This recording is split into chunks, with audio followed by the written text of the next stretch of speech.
Honorables députés et chers collègues, j'aimerais inviter chacun d'entre nous à se remémorer la raison de notre présence dans cette Assemblée. Les électeurs nous ont confié la tâche à la fois délicate, ardue et complexe de répondre en priorité à leurs douleurs sociales par le vote de lois progressistes, tant sur le plan social et économique, ainsi que par l'exercice légitime de notre mission de contrôle parlementaire.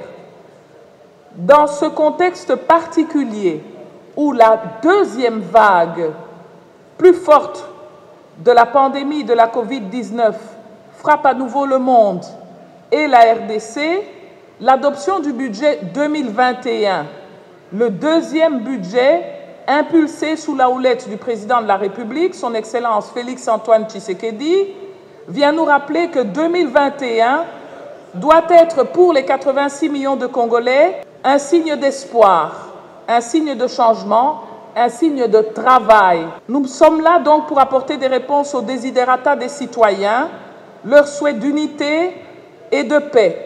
Une paix consolidée par l'héritage d'unité que nos prédécesseurs nous ont légué.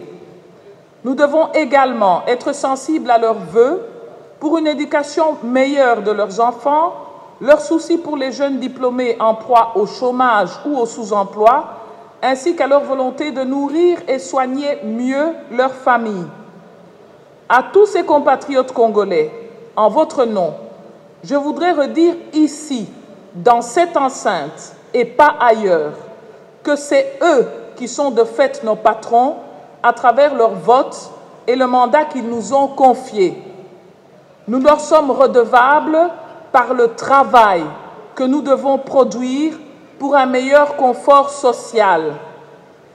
Que ce soit les lois en faveur des personnes avec handicap, que ce soit celles sur les peuples autochtones, ou encore les lois contre la corruption pour une meilleure gouvernance, et aujourd'hui la loi des finances de l'exercice 2021, nous devons œuvrer tous à donner au gouvernement de la République les moyens de mieux travailler en faveur de cette population, avec une attention particulière sur l'intérieur du pays, qui représente de fait 80% de la population, intérieur du pays souvent oublié ou négligé au profit de certaines distractions dans notre capitale à Kinshasa.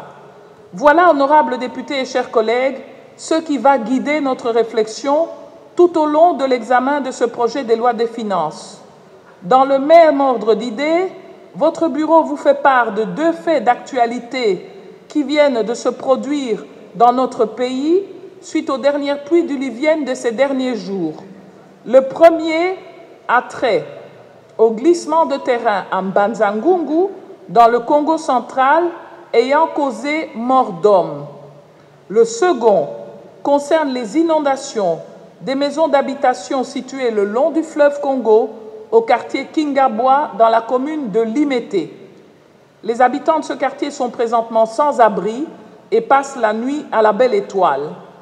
Au nom de l'Assemblée nationale, et particulièrement de leurs députés qui nous ont alertés, votre bureau exprime sa compassion aux victimes de ces catastrophes et demande au gouvernement d'apporter assistance aux sinistrés.